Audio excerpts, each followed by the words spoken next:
Okay. Actually, my question has already been answered. That often happens.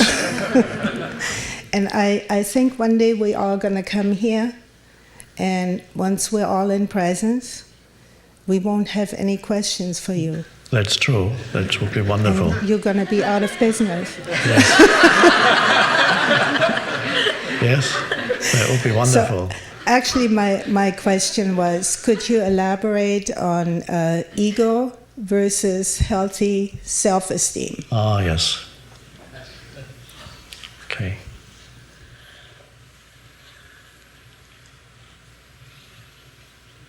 Eventually, what you call healthy self-esteem, which is a wonderful thing, eventually that is not enough.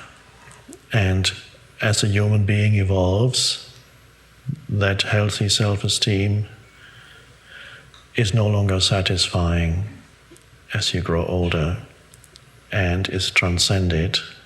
And what takes its place is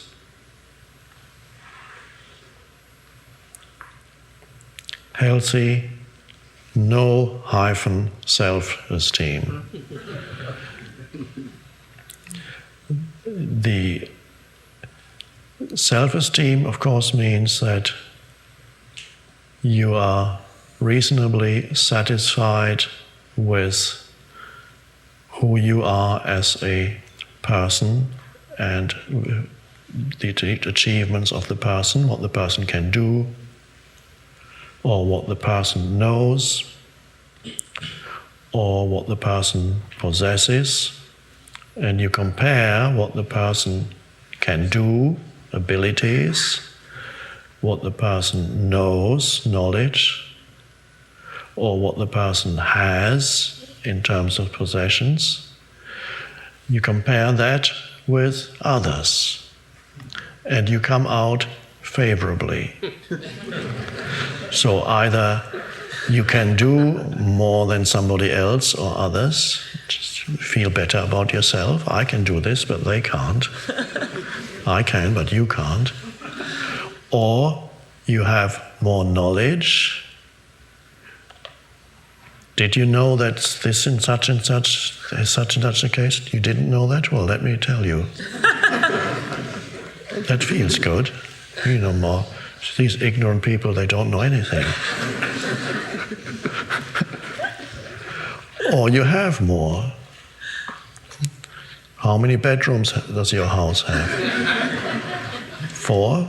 Well, we have 11.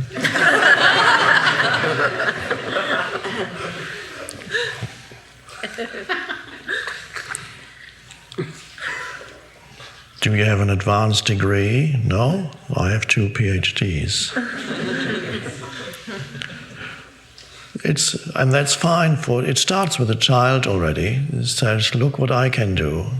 I can jump further than you.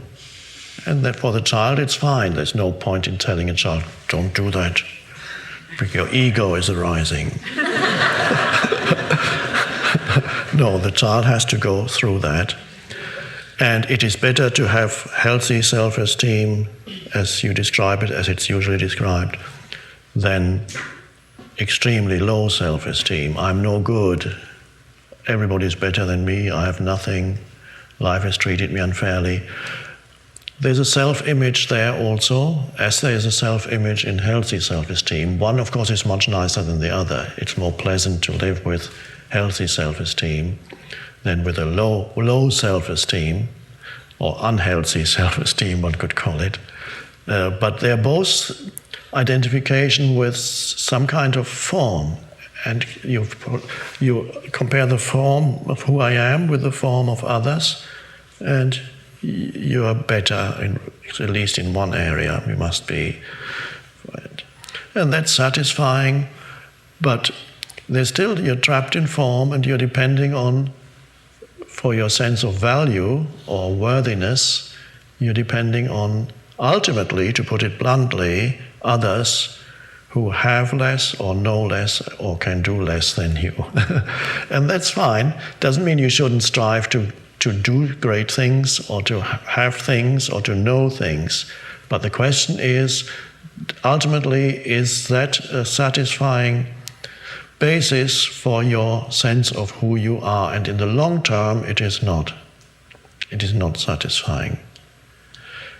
That is why people who are maybe very happy with what they possess, after a while, there's an emptiness that comes, not the spiritual emptiness, a sense of emptiness of what's it all about.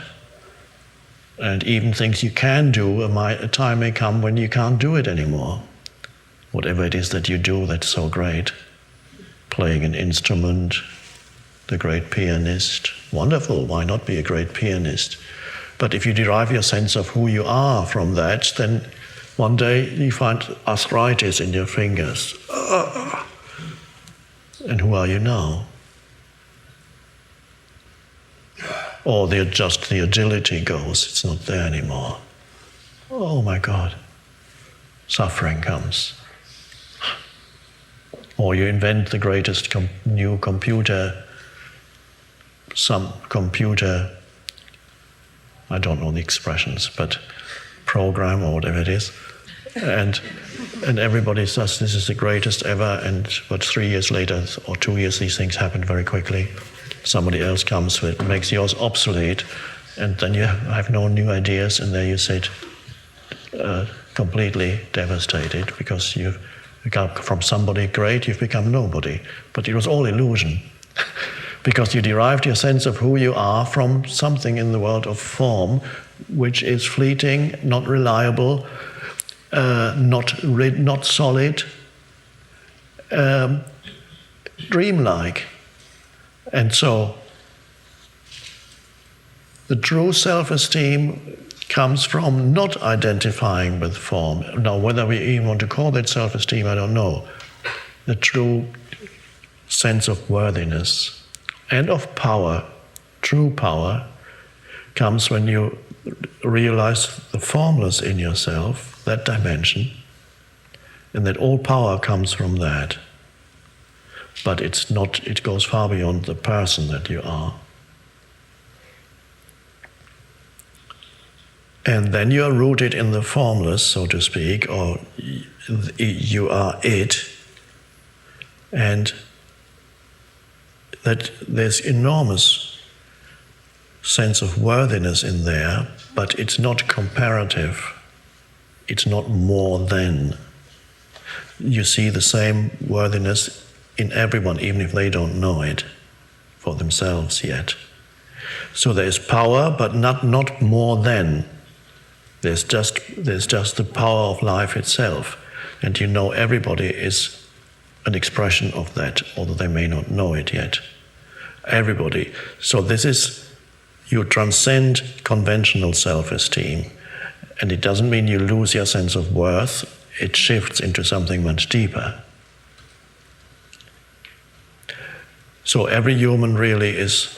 There may even be some children these days who don't need to go through the egoic stage anymore. That is possible. But traditionally, and humans had to go, many probably still have to go through the stage where they identify with form, develop some self-esteem, do something that you feel good about, you can do it, and then comes the time going beyond. Except perhaps, as I said, some advanced souls who may be coming into this world, already in this world as children, who don't even need to identify with that anymore.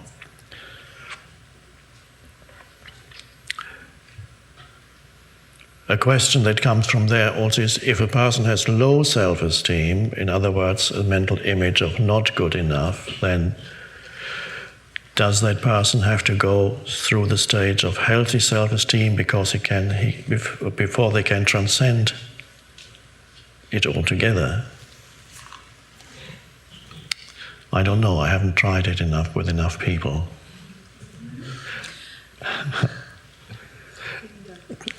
It may well be that the unhealthy self-esteem, if it leads to a state of suffering, great suffering, you may be able to, with the help of a teacher, go from there to no self.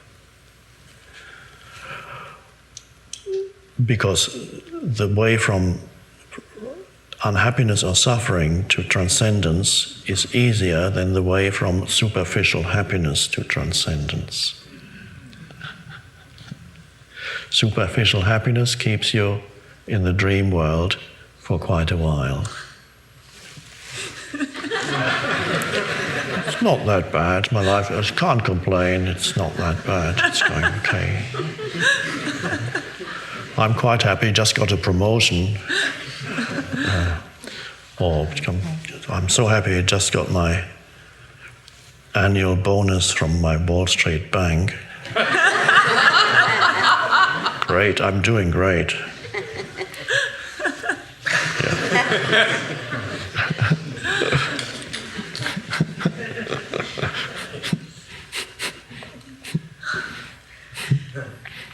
So from there, the transcendence is not directly from Wall Street, probably not. But if you go from Wall Street to prison, then